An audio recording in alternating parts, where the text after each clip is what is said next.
And this model was then reproduced, or is at the moment being reproduced and adapted on European level in 6 pilot cities all across Europe, from Slovenia to Sweden to Spain to Greece.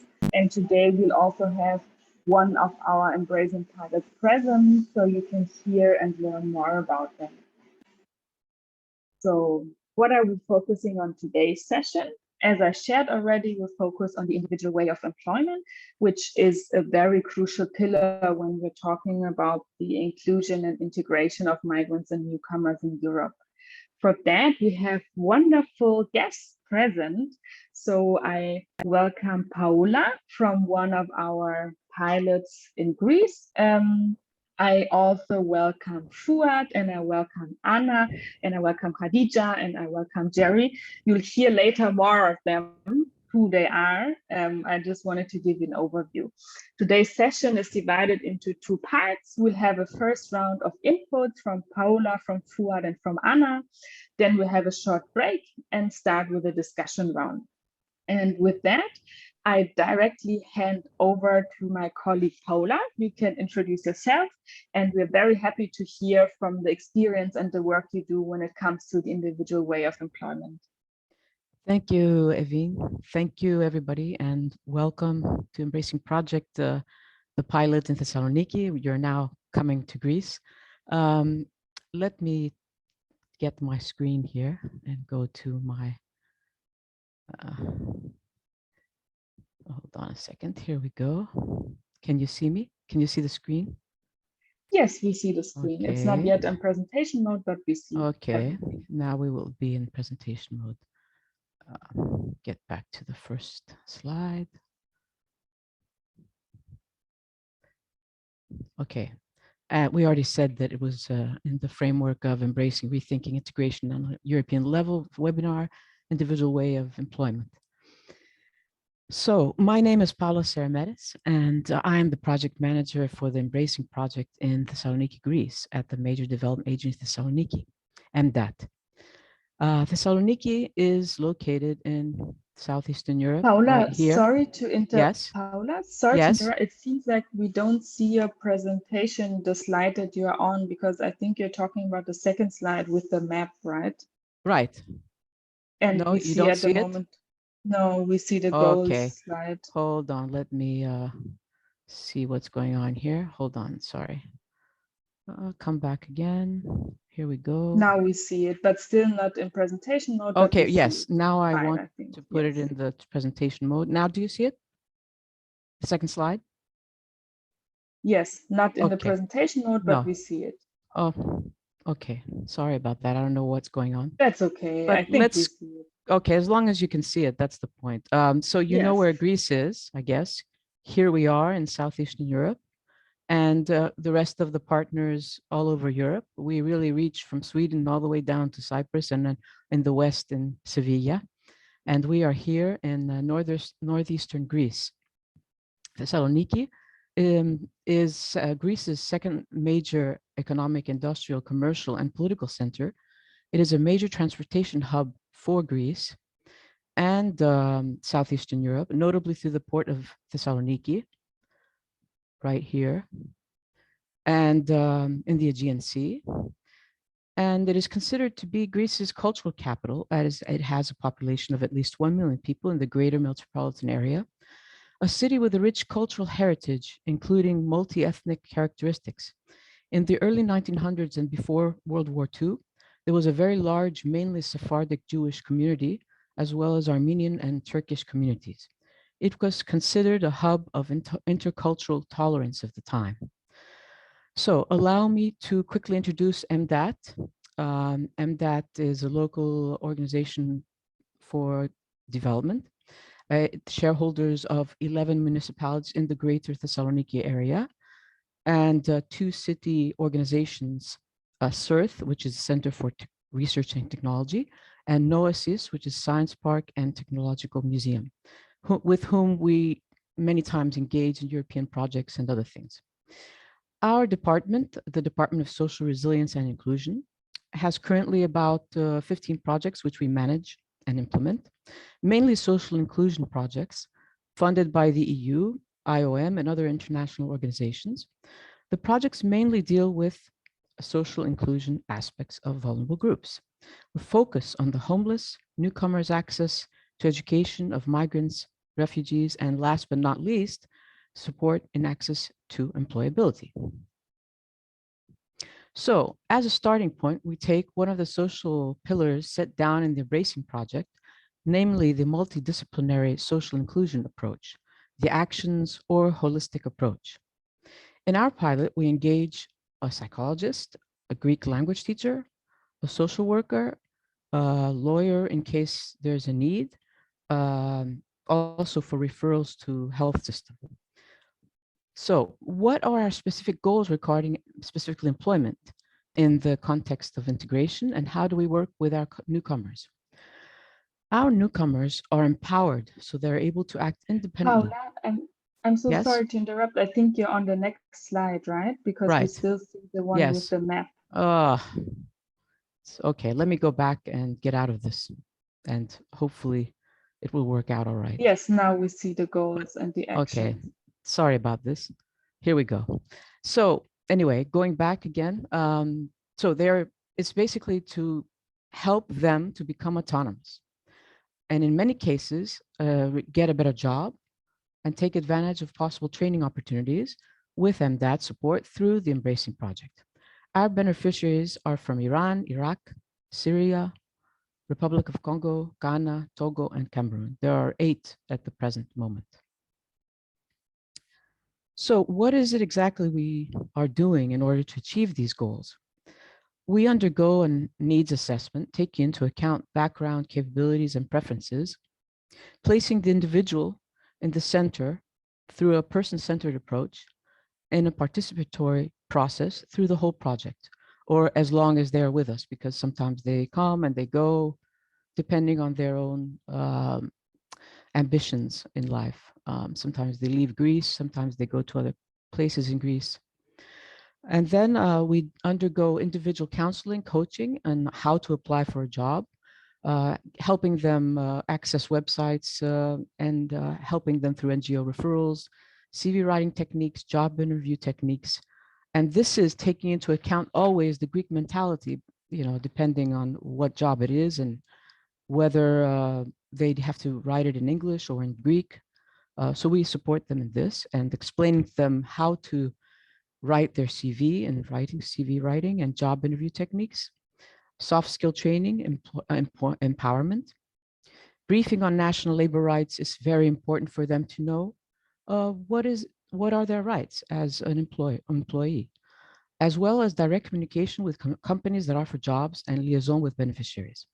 Supplementary actions for employment are very necessary, and this is Greek language learning and Greek language support certification in the end, ongoing support in applying for vocational training seminars. In this case, we have 3 examples: a traineeship at the International Red Cross. The second example entails a set of barista bartending seminars, and finally a 100-hour tattoo art training program. All 3 of these activities conclude in a professional certification that a newcomer may need, no matter what his future may take him, where his future may take him. We say him because all of our beneficiaries are men, young men, between the ages of 18 and 35, so to say. Okay. And finally, ongoing support in applying for vocational. Yes, MDAT has mapped out and identified a pool of employers, companies achieving an employee-employer network, where we have sympathetic employers who are open to engaging with our beneficiaries. So what challenges have we come up with? What are we facing trying to reach these goals? Basically, and this is something that's a bit touchy, but keeping up the motivation of the beneficiaries, even though unfortunately, they may sometimes witness racist behavior on the part of their employers. For example, our ears almost fell off, I must say this, with our social inclusion worker who was doing this work as a reference point. Even if they have a clerk license, they do not hire Africans in this position. In the same business, the locals work indoors while the refugees, Africans, work outdoors. Okay, the bureaucratic administrative procedures for getting the necessary paperwork for the asylum process are complex, fluid, time-consuming, and these are continuously changing. I don't know, I think this is also a European phenomenon. The appearance of the pandemic triggered the degree of difficulty of all of the above. So I threw the bomb in the end, but I hope this was interesting for all of you. And thank you very much for your kind attention.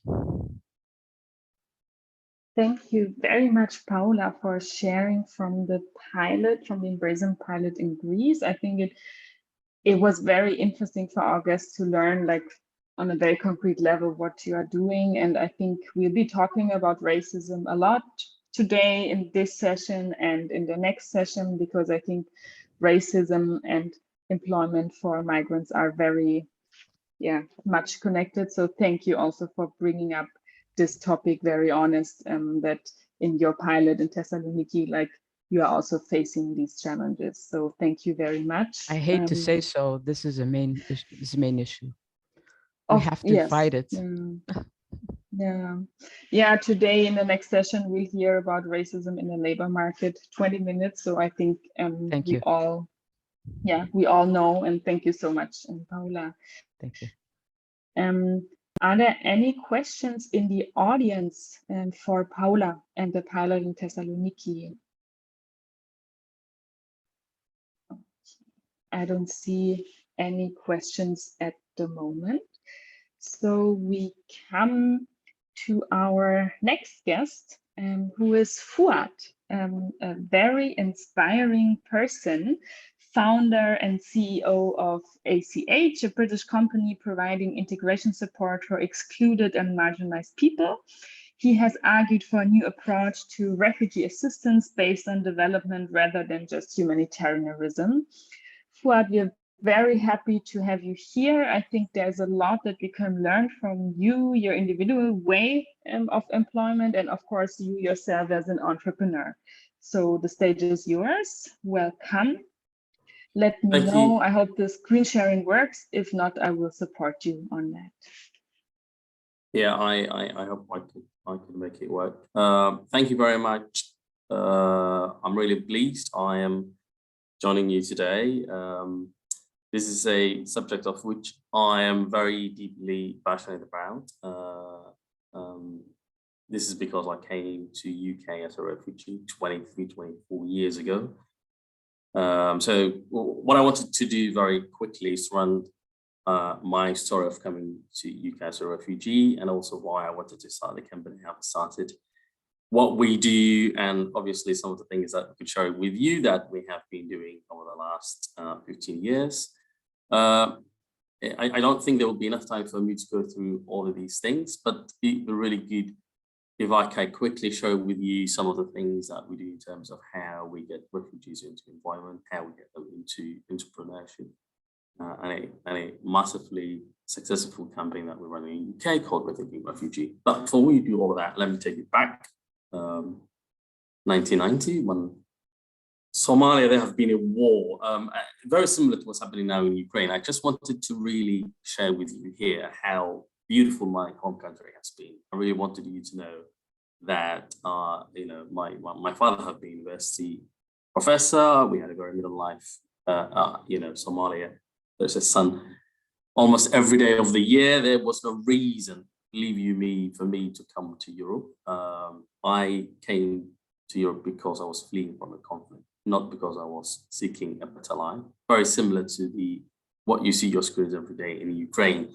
Refugees are people who are fleeing from a conflict. They are not people who are looking for a better life. I mean, I know this is something you already know, and you are probably all converts, but this is something I share everywhere I go because it's very important to make the case. There's a difference between refugees and migrants. They both have issues, but yeah.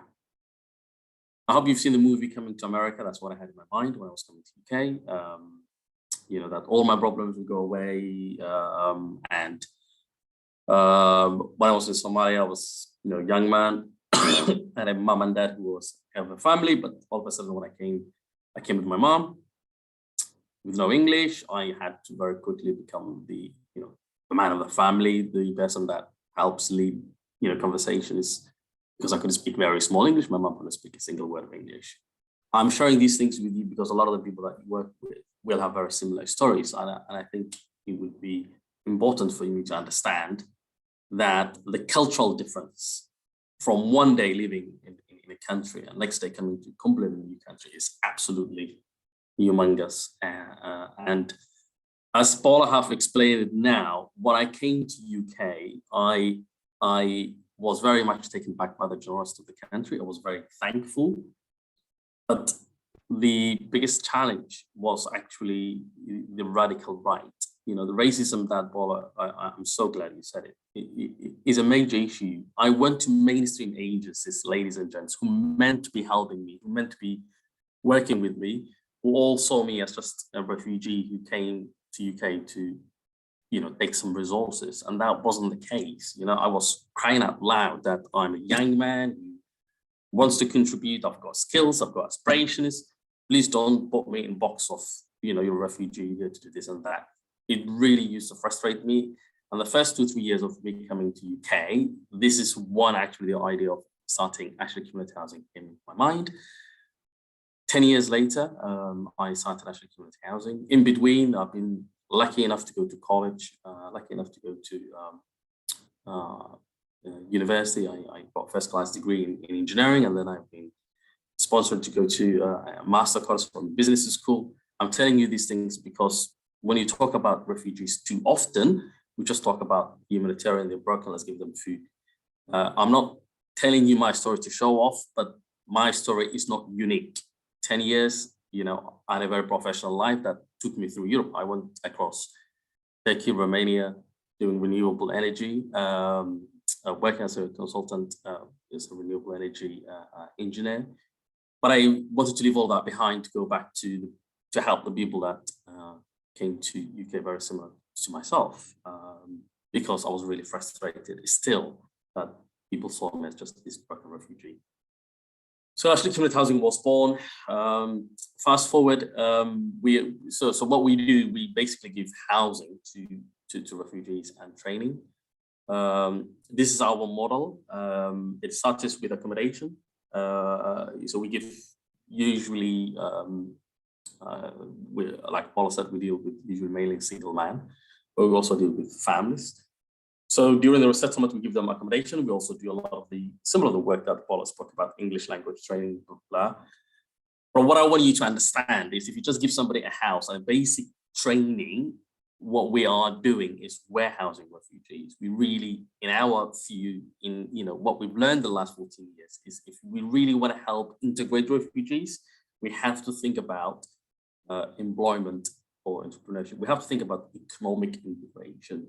And that in itself helps with the language, the cultural, and what have you. Of course, integration is two ways. We have to also ask the host community to be part of the conversation, but that's a discussion for another day. How can we include the host community to take part of the integration? Majority of the people that work with either go into employment or self-employment, 80-20%. Those are ready for employment, that is. And this gives us exactly the picture. Not everybody's ready for employment. 40% of the people that come to us will never be ready because of language, because of physical disabilities, or whatever. 5% will be doctors, engineers who have been just came from Ukraine, from Syria, from Afghanistan, who are doctors, engineers, top range of the people. So please, let's focus on those. They, we in UK, we are short of 1 million vacancies today because we decided to leave the EU. It wasn't my idea, believe you me. I do not support that, but we've got 1 million vacancies. And one of the ways to solve that is there's a lot of talent in the people who are coming to UK, whether they are, wherever they are coming from, or the people who are already in the UK. So when we talk about refugees, why can't we see them as a solution to our economic problems? Why can't we see them as the workforce our employers need? And I, there's so many ways we do that I can share it with you, but in a very brief manner, we've been given funding to help 40 very vulnerable refugee men to come to work.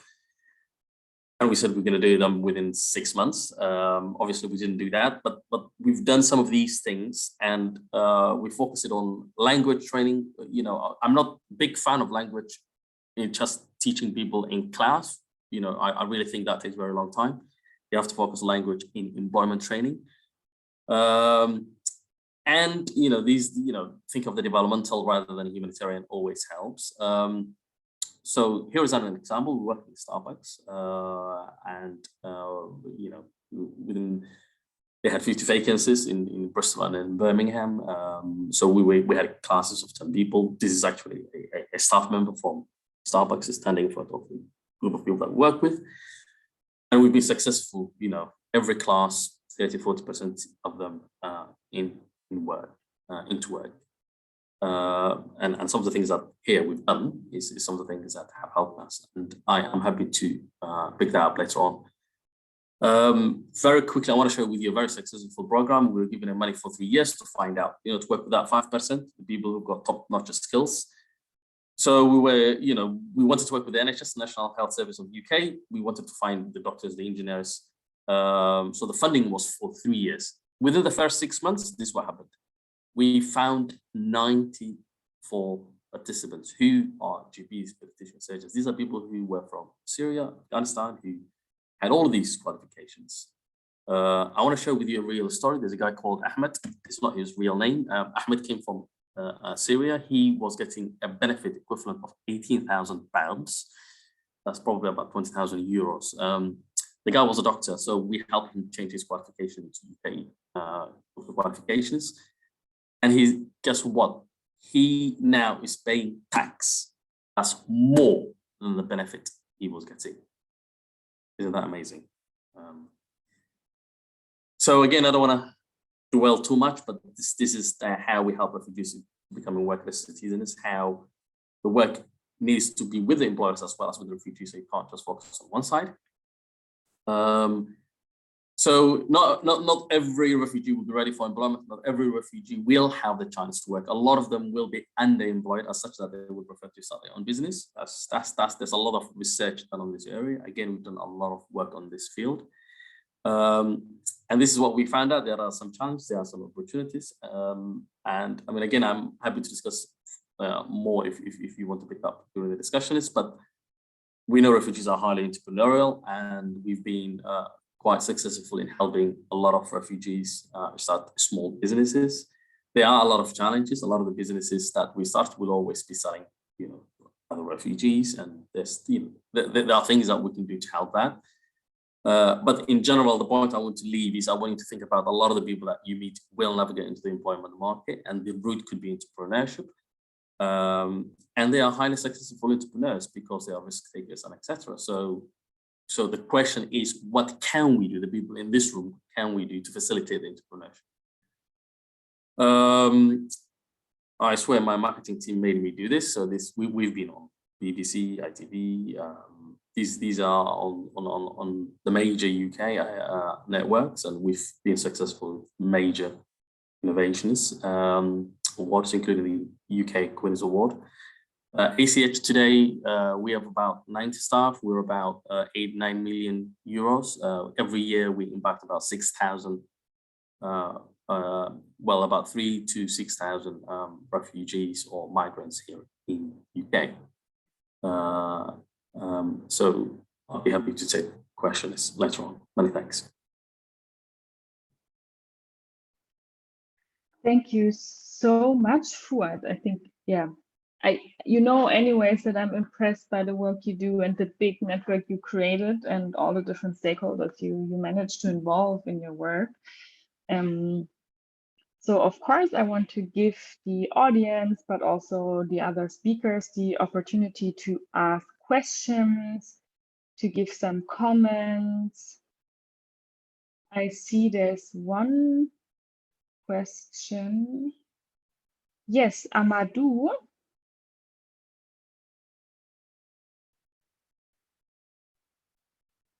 Okay. Amadou just forgot to take down his hand. Okay, Amadou maybe later. So Fuad, I would have one question. Niels, you also have a question? Yes, okay. Yeah, I was wondering what you think, why this problem persists. Like, does it come down to racism and prejudice? Because as you said, like, speaking from a strictly capitalist point of view, it would make sense to use the abilities and the qualifications. So what do you think where this comes from?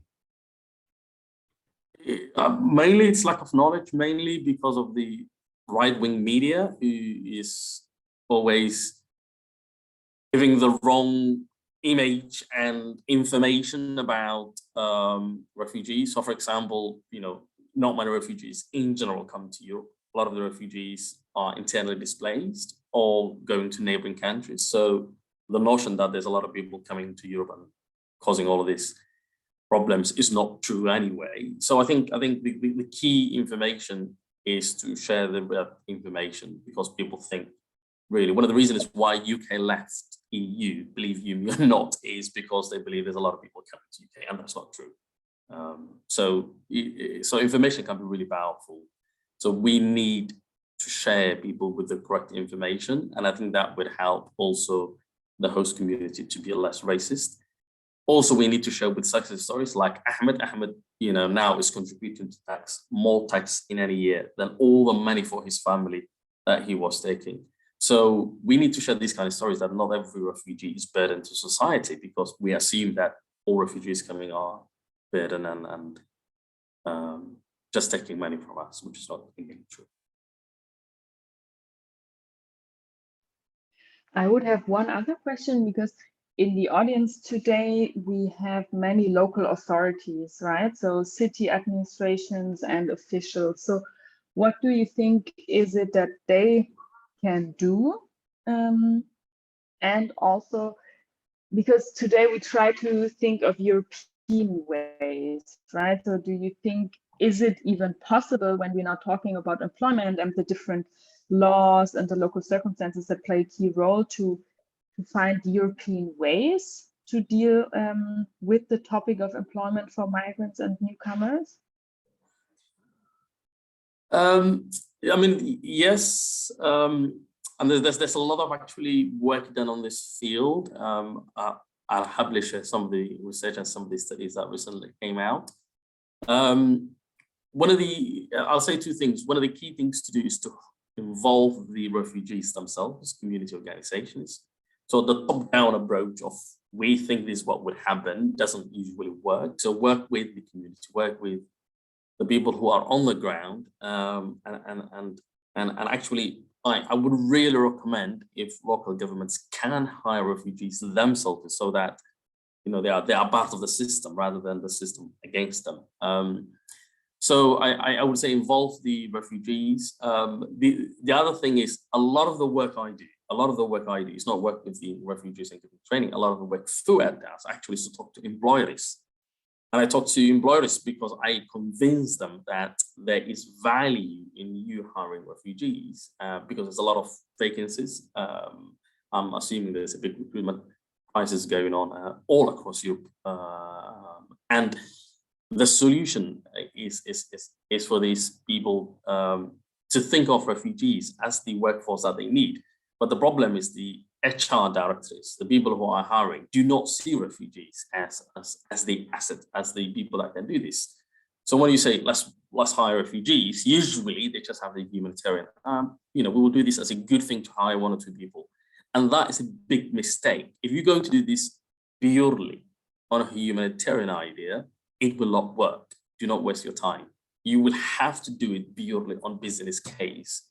And I'm happy to share with you more discussion than this, how that have worked in the UK.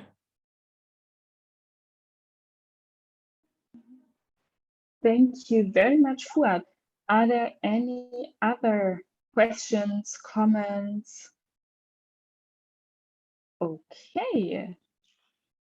Then we would come to our last speaker before we have a short break. A very warm welcome to Anna. Anna is the founder and CEO of Migrapreneur, which is a platform that supports and inspires more migrants to become entrepreneurs. So I think it connects very, very well to today's session. Yeah, I just checked again on your LinkedIn, Anna, and we put there that you're bridging the opportunity gaps for migrants, which I think is just very much on point what you do and what you stand for with your work. So I'm very happy that we have you here and that all the cities across Europe that are listening at the moment can learn from you. So welcome, Anna, and the stage is yours. You're on mute still with your microphone.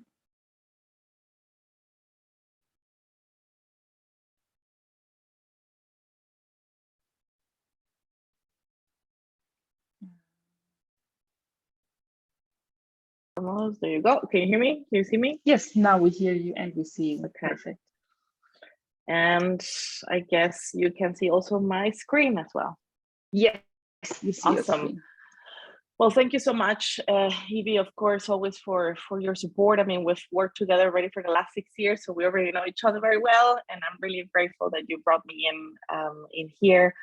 And for the rest of the people who already introduced, I think we're gonna repeat a lot of the things, because if we are in this, means that we have a lot of similarities when it comes to the challenges and the obstacles, which is good news. That means that we're all working toward the same goal. But the bad news is that I see that the obstacles are repeating itself in every country, and that's a major problem. So I'm going to focus on Germany at the moment, essentially, because this is where my company is based, and the work that I've done, the organizations are based in Germany, although our impact and work has also translated into European and even outside. But I would like to focus on Germany, which is where most of our work is. So first and foremost, let me introduce you to what's happening right now, what's the present, what are the obstacles that we're going through, and let's imagine the future. Because I think that one of the questions that was made to Fuad and his amazing presentation was, so what is it? What is it? Because the number says otherwise. And yes, the number says otherwise already for so long. So we need to identify what is the problem, which I think it's already there. And I think that what's happening right now with the Ukrainian refugees, and to see how it's like, I've never seen Germany so efficient in my life before. It took them 6 years to translate a paper in Arab, but it took them 2 days to translate everything in Ukrainian. So I think it's possible. We have everything, especially countries like Germany has all the resources, has everything you need, but there's a reason why it's not happening. So a little bit about me. I have more than 15 years working with people from around the world. Before coming to Germany, I'm not a refugee myself. I come from an amazing, beautiful country called Costa Rica, which I regret every single day for having made the jump. But many people like me, we are looking for more opportunities, because we don't have a war, but we have a war with drugs, and we have major problems in economy where we cannot find opportunities to grow, especially women and empowered women. We don't have opportunities, and then we fall on the trap that countries like Germany are, super advanced, super progressive, and then we come here and then we face a lot of obstacles. Coming back, sometimes it's a choice for sure for many of us, because we're not refugees, but it's not easy, because at the end of the day, when it comes to living outside, many of us live because we need to support our families back, and they depend on our contribution in a way. So when I arrived to Germany 6 years ago, I founded my first organization. Very naively, I did a lot of stuff, but very naively, I jumped into entrepreneurship, and I jumped into creating opportunities for everybody. And I said very naively, because back in the days when I arrived, when was the time when Germany was receiving refugees from Syria, and since I was already having experience working with people from around the world, very few knew exactly what to do, and I was one of the few there in a room knowing exactly what to do, and this is where my organization came to be. But I was very naive towards all these differences that exist in the ecosystem, and of course I had to run into a lot of the struggles. So one thing that happened in 2020 when the pandemic occurred, we had a program which wanted essentially to enable individuals in Germany, especially with migrant background, migrants, to join the labor market. So we had a course of getting into tech, and especially was targeted to people who wanted to join in here, because Germany has a problem. Germany, and I call it Germany because I know that my countries will be very related to this, but Germany has a big problem. The population is aging, and there's no workers. Especially, it is already projected by the German Economic Institute that Germany will need in the next, until 2030, more than 5 million jobs. Now, you will see the chart that I'm presenting to you. The majority is in tech and the majority is in IT, because it's already a need today. But in the next years, it's going to be even bigger. So we received in less than 1 week an astonishing number of more than 1,000 applications for people to join this. For capacity and for money, we only were able to train 500 people of them. Some of them already got a job, some of them continue their studies, and 12% of them became entrepreneurs. Now, we were working already in entrepreneurship since 2017, and we had an incubator running simultaneously in 4 different cities across Europe, but it didn't work. It did from the numbers, it did from the funding point of view, but it did not work, because if I tell you that 20% of these companies that still exist, I'm lying. And there's a reason for that. So what's the numbers? I mean, I guess I'm not making it up. I mean, already the International Migration Outlook last year, and these already, of course, does not include Ukraine. We already knew that work placement is already bouncing back. The majority of migrants across the world are women, and they're increasing. And with Ukraine, I guess these numbers are going to look way different next year. And we already know that. I mean, this is across the world. This is not just the UK. This is not just Germany. This is everywhere. Migrants are already contributing back in taxes. And the contributions that we're providing back to our host countries do not match with the contribution that we receive back in benefits in health or education. So all these right-wing media and the unfortunate narrative that is there, that our colleague Fuad mentioned very clearly, of course, it's not serving, and of course it's not helping, because none of the narrative, none of the discourse that we are spending money, that we are, for example, last week, I saw authorities from Spain saying to Latinos, because we Latinos, we migrate first to the United States, or we look into Spain as a possible place to go, but we're really widely discriminated at. So they were saying, please don't come, because we don't have the opportunity. And they were asked why Ukrainians can't come. And they said, well, because they are Europeans, and then, you know, they're going to give back. So it's a lie. We are giving back already, but we're receiving in return, it's very little. So what's happening? So let me just summarize what happened there. So, well, essentially, most of the, I'm talking about the OECD, which is countries with hyper GDP. Essentially, the employment part is crucial, because we are fulfilling the gaps that are not happening locally. For example, in Europe, something that we know, and numbers-wise, that 52% of Europeans are unskilled to fulfill the jobs that are available and needs to be filled until 2030. But unfortunately, 1 out of 10 migrants are unemployed, compared to locals, which is 1 out of 15. On the other hand, when it comes to Germany, 1 of every 5th company is built by a migrant. And yet migrants are running into a lot of problems, because there's a lot of bureaucratic burdens. Funds are not arriving to people with migrant background.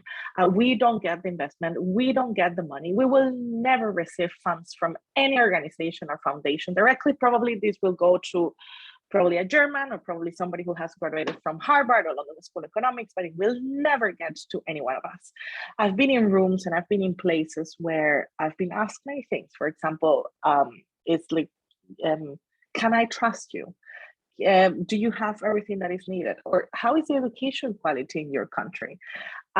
Or, hey, I will give you funds, but you move yourself too much and you move your hands too much. And like, hey, you know what? This is a cultural thing. So I think there's a lot of bias out there, and unfortunately the ones with money, and we keep giving money to those who quite frankly have a big bias in their heads on where this money can go to. And I'll give you some details later on that. All in all, and I'm repeating this myself, essentially more than 2 million jobs were created already by people with migrant background. So no way of the discussion why we should not be doing more on this area. So to whom are we preparing the integration from? Undeniably, the ones who are basically hiring more people, or the ones who have the funds essentially to finance the migrant entrepreneurs, comes from the private sector. And the private sector has a major problem. And this is what we have discovered. I give a lot of workshops and I work as well with a lot of private companies. Last year, I gave a couple of workshops in startups, essentially because, as you may know, I'm based in Berlin, and in Berlin, the startup world is growing a lot. And startups need workers. But it seems like diversity and inclusion as a topic became a trend in the last years. And people think that diversity and inclusion is more about how diverse, color of the skin wise, your company looks like. But then the HR departments fall under, they have a lot of problems on retaining people. Actually, we've seen, and we are starting to see requests of people joining our community who wants to become entrepreneurs. And they were brought to Germany to become software developers, senior software developers from Iran, Tunisia, elsewhere. But they don't want to continue working in the labor market because they feel discriminated. They feel that this is not a good place for them. And once they're here already, they are thinking in entrepreneurship. So what's happening in the private sector? So when I've done these workshops, I figured that there is two major distinctions where people are categorized, and this is where people are not fitting in. Despite the fact that experts out there are saying that, well, unfortunately, the future still relies on the private sector. It will be nice if in the private sector, of course, the whole sustainable world will be implied, but we know that this is not the case. But there's clear challenges, and there's a clear big burden under the private sector for, again, funds and employing people with migrant background. So the two major distinctions that I was mentioning to you about that I have encountered in different companies is the two. There's people divided in migrants and there's people divided in expats. One thing that I want to do an exercise with you, and you don't have to, I guess this audience perhaps will be the wrong one, and I'm just going to share with you the findings because maybe we're already more sensibilized. We already even heard from Fuad that I don't call us migrants, we are refugees, and refugees are different. Well, imagine in the private sector, there's not even that discussion. The discussion is between migrants and expats. So let me tell you what I found. Every time I show them individuals coming from Australia, UK, or European countries, but West European countries, not East European countries, they were already categorizing individuals as expats, whereas everyone out there is described as migrant. Interestingly, a lot of new digital products in Europe, particularly in Germany, are catering towards expats. You will see a lot of ads saying, oh, the insurance for expats, the banks for expats. And you will Google expat and you will see everything related to opportunity. You will see every single article, image related to growth, work, an amazing, beautiful, diverse ecosystem. But then you do Google migrants and you will see only people fleeing out in boats in distressful situations. So when it comes to expats, it's immediately linked that skilled migrants. And this is not just me saying this, there's laws. You just can Google, there's everything, even in Germany, it's already a skilled migrant act. So everything is for the skilled migrants and nothing is for the rest. So we are making clear distinctions from the lawmaking to the private sector, who should they hire? And already they're implanting in their heads that the only ones who are skilled migrants are the so-called expats. So this is a major big problem that we have. And as I said, there's products only for expats. And it's true, because even myself, I come from Latin America. I'm not able to open bank accounts, especially all these new shiny digital bank accounts existing in Europe. I cannot open them. My passport is not authorized in a blacklist or whatever that list is. So it is true. There's products only for expats. And look at for yourself. The rest of us fall under this category. We're the ones in distress. We are probably individuals drowning in the sea. And these are the only banks in Germany we're able to open to. Not attractive, the simple ones, and their websites are not even attractive because who cares?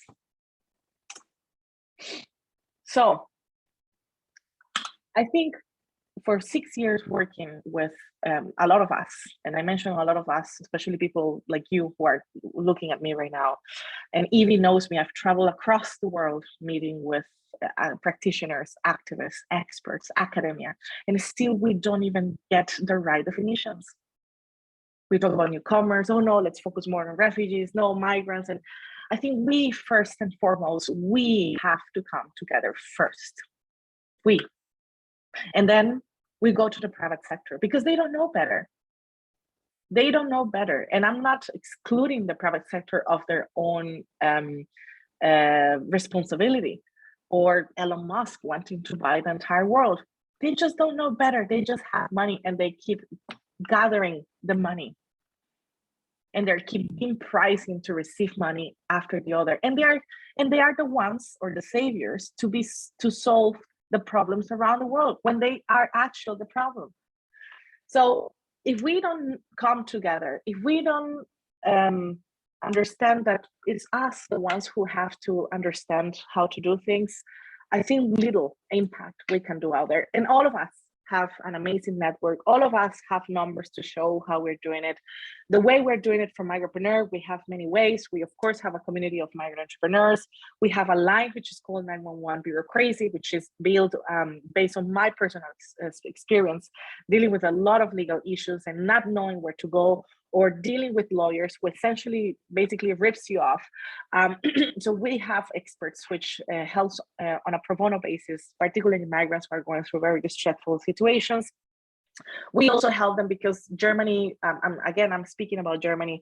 Germany has everything, has all the courses to skill migrants, has plenty of places where to go. You can even receive benefits from the government, but the bureaucratic hurdles and the way that we depend on the person behind the desk to make a decision if we receive the support or not is essentially killing us, because not everybody is having access to these things. And we are actually, through this 911, already taking to court to some of the people and some of the job centers that are stopping migrants from accessing opportunities. And opportunities means there's something called Bildungsgutschein in Germany, which anyone who can be reskilled and being paid to get access to education, but it's not happening. So that's basically one of the many things that we do. And plus we provide them support, especially to new founders, to guide them to go through the whole bureaucracy. We connect them with experts. We are building a platform which we are basically aiming to ease a lot of these bureaucratic structures. We are essentially making them digital. And next year we're going to be working on a pilot to make sure that Berlin it's a municipality that we're going to be working on a digitalized basis in different languages and and essentially training the local people on how to work with ultimately people with diverse backgrounds, if they would like to call it in that way. And ultimately we connect them with opportunities with existing funds, and we work with the private sector in channeling some of the investment funds to migrant entrepreneurs. Examples of it.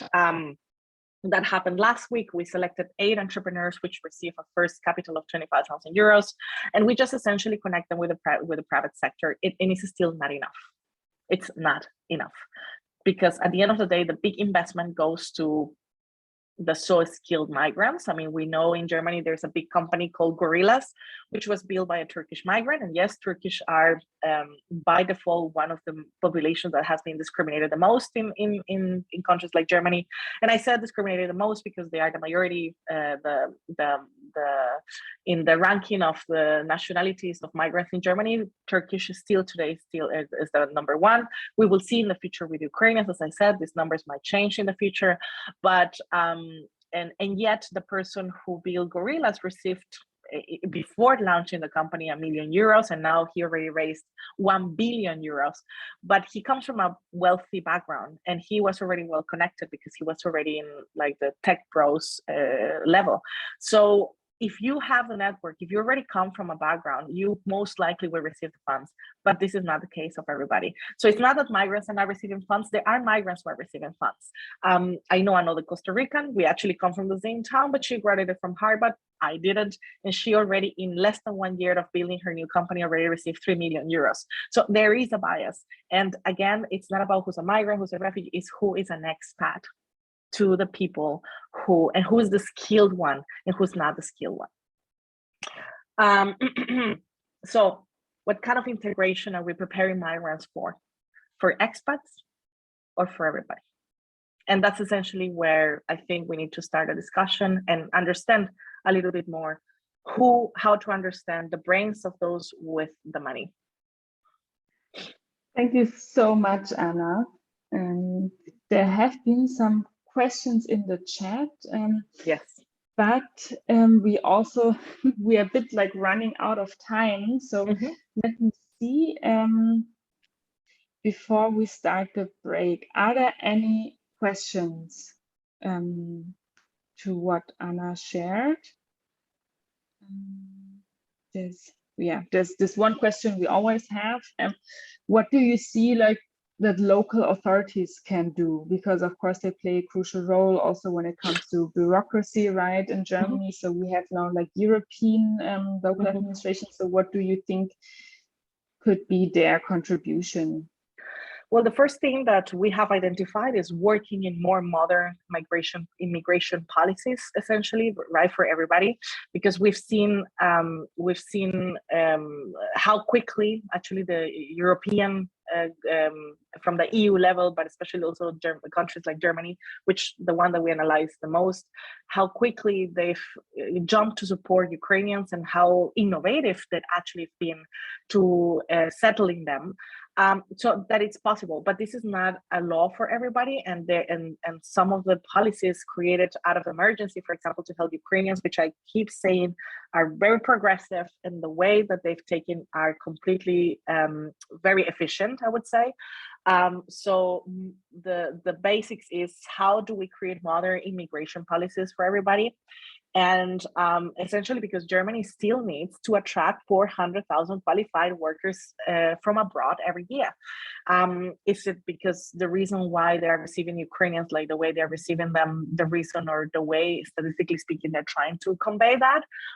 Or do they have any further plans? So I think that's the first way. Digitalization, it's very important, that happens hand to hand, and they involve people with migrant background or diverse backgrounds into that discussion and the innovation, because most of the new innovative solutions that are created from the EU level are excluding everyone, and actually money-wise, it's makes no sense from the data point of view why people are excluded. I mean, at the end of the day, even the governments would like people to pay taxes and access banks and so on. So there's regulations that needs to change in order to make that happen. And last but not least, one important thing that needs essentially to happen is that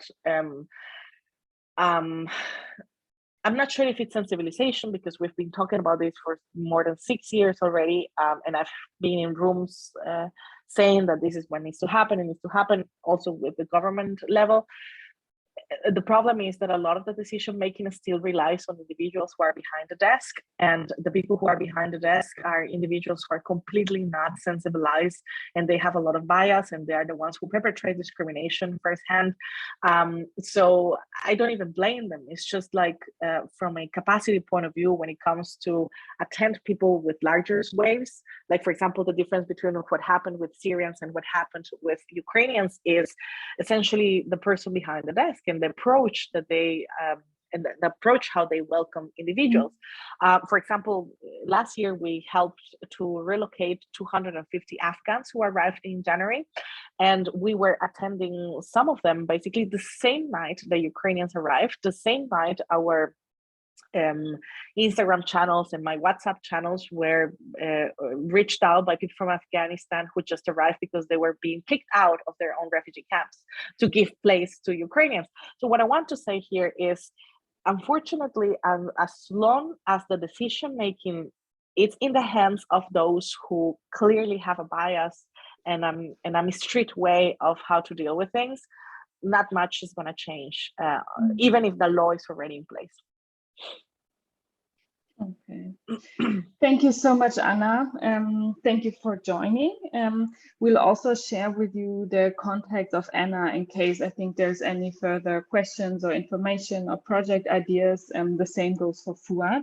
So thank you, both of you, for giving us like this entrepreneurial insight. And I think there's nothing I have to add because you said it all, and there are already questions, Anna, if we can get your presentation, the same for Fuad, so I think we can forward it, so you can also just recap that. And can I ask one quick question to Anna, please? Yes, I know like, you're running out of time. Yes, like so. Yeah, so you can also stay here. So we just pause the recording and we give the audience a break. We'll continue with the program at 10:40. So we'll have a break. But of course, Fuad and Anna, you can. Happy you made it. Before we start, I just have to check if Jerry is also already there. If so, maybe you can quickly raise your hand because in the participants list, I at the moment cannot see your name. But meanwhile, we start. So as you know, the EMBRACIN project has 6 pilots. We started with the pilot in Thessaloniki. Now we come to the pilot in Sweden and Sala. And thank you also very much, of course, Michaela, for doing the translation. So we start with one question for you. How has participating in EMBRACIN helped you to get closer to the job market in Sweden? Okej.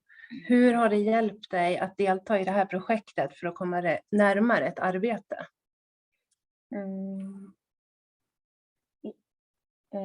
På svenska. Jag är närmare att få ett jobb. I felt much closer to getting a job. Och vad vill du bli? Jag har mål att barnskötare. Jag har ett år nästan i det här projektet. I've been in this project for about a year, and I now have a very clear goal, and it's to become a preschool teacher. And that's what I'm working towards. Yes. Jag har klart mitt grundsats. She has finished SAS grund, and I'm going to explain to you what that is. That is a great achievement because that means that Khadija has finished a high school here in Sweden during this year, and she's worked very, very hard, I can say. So she's very proud of that, and she should be. It's been a great achievement. Jag förstår mycket bra samhället och alla frågor är okej och det hjälper mycket. She now feels that she understands the Swedish society much better because there's been a platform here that she can ask as many questions as she wants, because as the previous speakers were pointing out, it's very complex to come to a new society, and she feels more confident in understanding. Jag söker alla jobb och jag trygg med svenska och jag vet att jag kan. She applies for all kind of jobs, and she feels safe now and happy with her Swedish, as you can hear. And she knows she can do it. So we... Vad vill du säga? Jag säger en annan mening. Ja, en till. Jag och Mikaela, vi pratar mycket om allt och jag alltid vågar att fråga om allt. He says, myself and Michaela we talk a lot, and Swedish, and I always feel like I can ask. Yeah, we talk about everything. Sorry, Yvain. Yeah. No, I just wanted to share with you in the chat, maybe Michaela, you should translate it, that we all congratulate Khadija for her well done mastering in the Swedish language. It's very impressive. Alla säger grattis och bra jobbat på svenskan. De skriver här också. So we come to the next question, also here to have it a bit more concrete. What are the practical activities that has been vital in your road towards employment? Precis. Vilka är de praktiska sakerna som vi har gjort här som har lett dig närmare ett arbete? Vad känner du? Vi pratar mycket svenska och i skolan vi har inte tid att prata, vi bara skriver där och det är jättebra om vi pratar om allt. We talk a lot of Swedish here. She says when she's attended school, Swedish for immigrants or the Swedish and English maths high school, they mainly write and read. They don't talk a lot. So that has been very important for the development. Yeah. Jag är mycket bra att använda dator, söka jobb, använda Word och hitta information och sen skicka min CV. And she now has she's improved her skills of computer a lot, and she knows how to use Word, typing, send off the CV and look for information online, and that's empowering. So och jag har fått mycket hjälp med lån, CSN och försäkringskassa. Det var varit mycket svårt för mig, men jag fick mycket hjälp med den. She also feels that she's had a lot of help in regards to understanding like the student loan system, because it's very complex, as in all other European countries, I'm sure. So we worked quite a lot on that, because that will also, as she moves forward to further her studies as a preschool teacher, to understand the system and what you are expected to pay back.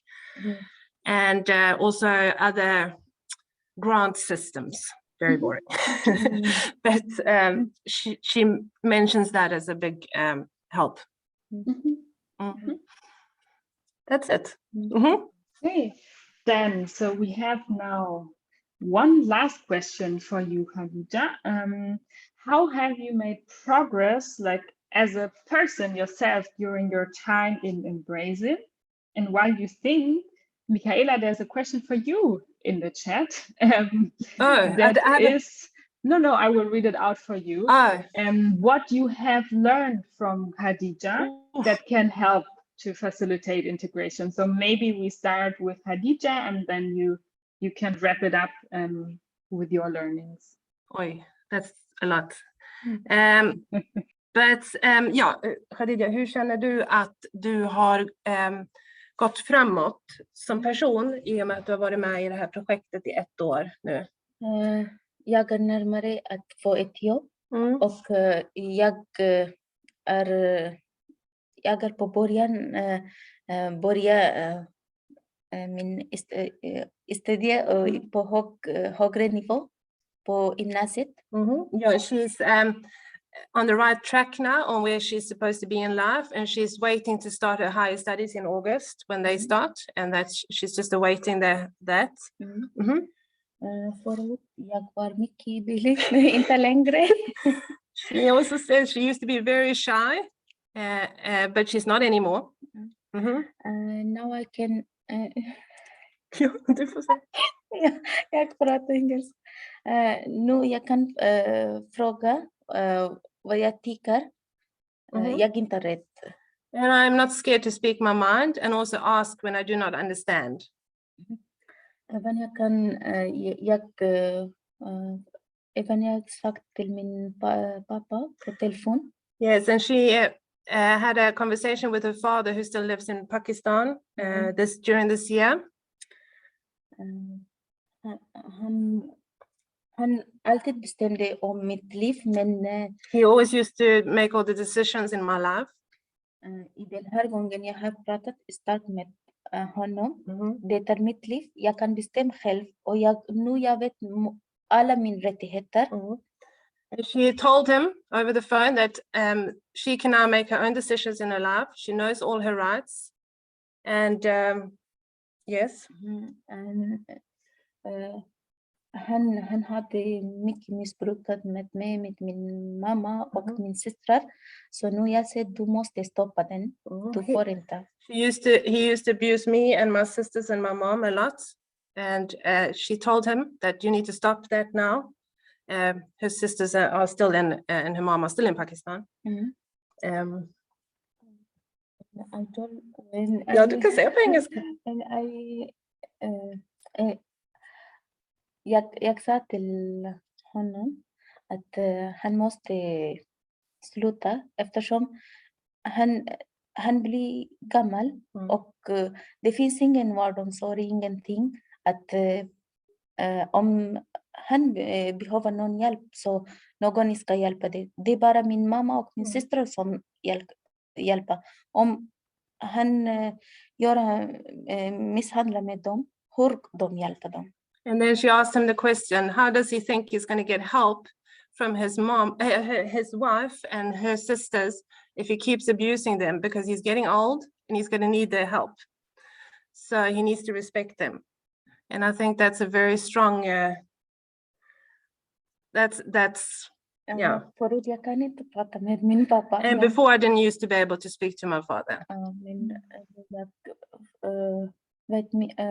Fick mycket information om mina rättigheter, så nu jag inte rätt att. But now she has the correct information about her rights, so she's not scared anymore.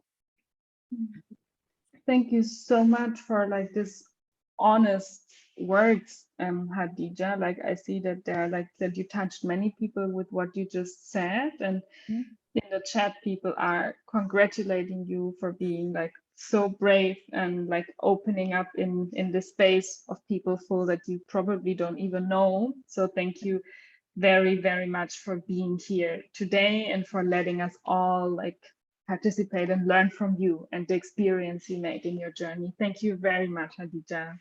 Thank you. Jättebra jobbat, fantastiskt. Okay, so before we come to Jerry, who I've seen already, maybe Michaela, you just want to very quickly answer the question if you feel comfortable, like what you have learned from Hadija.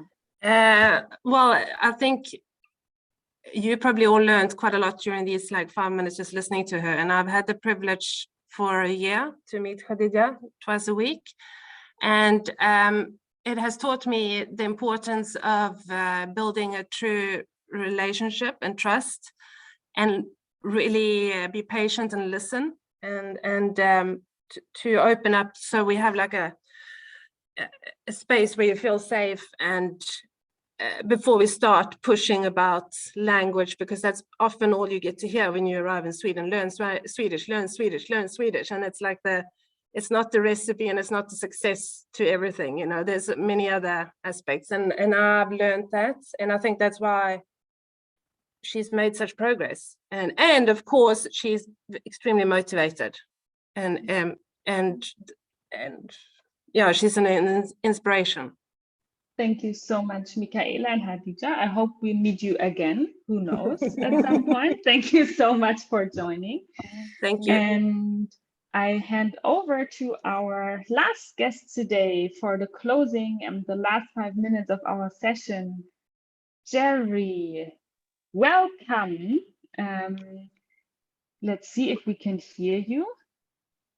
Good morning, everyone. Ah, yes, perfect. A very warm welcome also to you. I hope you hear us, right? Yeah. Maybe you can just quickly introduce yourself, who you are, and then also for you, the question would be like the topic we are talking about today, right? So maybe you can share with us what did help you to find your very own way of employment? And on the other hand, what obstacles did you face on your way to find employment?